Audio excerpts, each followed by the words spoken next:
أعوذ بالله من الشيطان الرجيم. بسم الله الرحمن الرحيم. ولقد صرفنا في هذا القرآن للناس من كل مثل وكان الإنسان أكثر شيء جدلا وما منع الناس أن يؤمنوا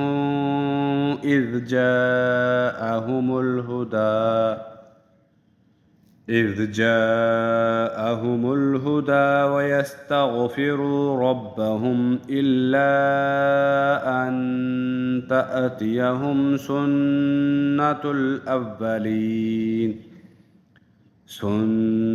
الأولين أو يأتيهم العذاب قبلا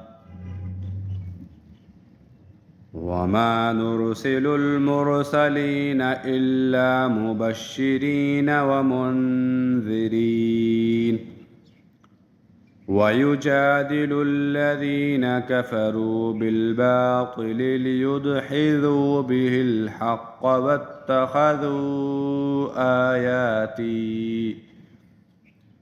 واتخذوا آياتي وما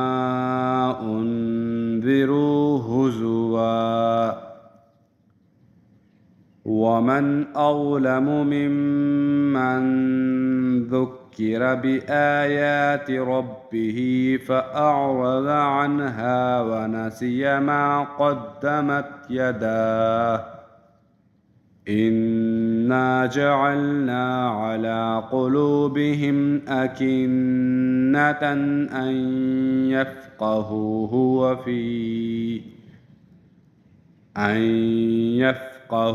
وفي آذانهم وقرا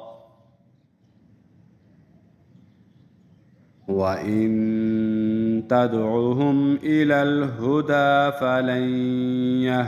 يهتدوا إذا أبدا وربك الغفور ذو الرحمة لو يؤاخذهم بما كسبوا لعجل لهم العذاب بل لهم موعد لن يجدوا من دونه موئلا وتلك القرى أهلكناهم لما ظلموا وجعلنا لمهلكهم موعدا صدق الله العظيم.